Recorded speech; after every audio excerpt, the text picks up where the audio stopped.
আসসালামু আলাইকুম আমার প্রিয় ভাই ও বোনেরা, তোমরা সবাই কেমন আছো? আমি আলহামদুলিল্লাহ আল্লাহর রহমতে তোমাদের দোয়ায় অনেক অনেক ভালো আছি। আজকে আমি একটি রেসিপি নিয়ে এসেছি তোমাদের জন্য। আজকে আমি রান্না করব ডিম দিয়ে চিচিঙ্গা ভাজি। তো তোমরা দেখে নাও এই রেসিপিতে আমি কিভাবে ডিম দিয়ে চিচিঙ্গা ভাজি করি। তার আগে একটি কথা বলি, তোমরা আমার পাশে থেকেও লাইক শেয়ার কমেন্ট করো আর আমার চ্যানেলটিকে সাবস্ক্রাইব করে দিও। এখানে আমি দুটি চিচিঙ্গা নিয়েছি। একটি ছুরির সাহায্যে চামড়াগুলো উঠিয়ে নেব। ভালো করে চামড়াগুলো উঠিয়ে নেব, একদম সুন্দর করে পরিষ্কার করে নেব। দুটি চিচিঙ্গাই সুন্দর করে পরিষ্কার করে নেব। এই তো আমার চিচিঙ্গা দুটি পরিষ্কার করা হয়েছে। এখন আমি চিচিঙ্গা দুটি ভালো করে কেটে নিব, কুচি কুচি করে, একদম চিকন করে কেটে নিব। তো আমার চিচিঙ্গাগুলো কাটা হয়ে গেছে। এখন আমি রান্না করব।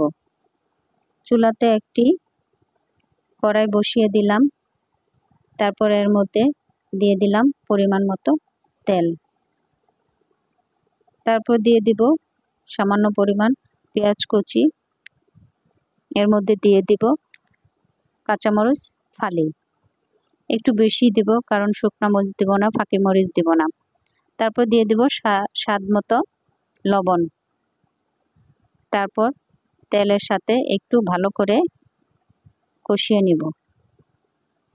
এখন দিয়ে দিব হাফ চামচ পরিমাণ হলুদের গুঁড়া। হলুদের গুঁড়োটা দিয়ে একটু ভালো করে তেলে কষিয়ে নিব। তারপর এর মধ্যে আমি দিয়ে দিব কাটা চিচিঙ্গাগুলা দিয়ে ভালো করে মশলার সাথে নেড়ে দিব, একটু ভালো করে মিশিয়ে দিব। তারপর একটি ঢাকনা দিয়ে ঢেকে দিব, ঢেকে একটু রান্না করব। তারপর ঢাকনাটা উঠিয়ে আবার একটু নেড়ে দেব, ভালো করে নেড়ে দিব, আবার একটু ঢাকনা দিয়ে ঢেকে দিব। এভাবে আমি কয়েকবার ঢাকনাটা ঢেকে দিব যতক্ষণ পর্যন্ত পানিটা শুকিয়ে না আসবে। তারপর এর মধ্যে আমি দিয়ে দেব একটি ডিম।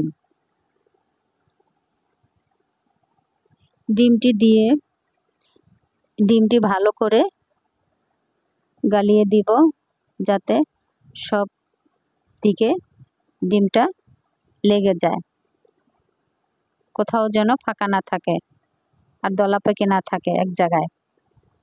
ভালো করে নেড়ে দিব আমি। এই তো আমার চিচিঙ্গা ভাজিটা হয়ে গেছে। এখন এটা নামিয়ে একটা বাটিতে সার্ভ করে দেব। এখন আমি একটা বাটিতে সার্ভ করে দিলাম। দেখেন চিচিঙ্গা ভাজিটা দেখতে অসাধারণ সুন্দর হয়েছে, খেতেও অনেক টেস্ট হবে। তো আপনারা এভাবে চিচিঙ্গা ভাজিটা রান্না করে খেতে পারেন।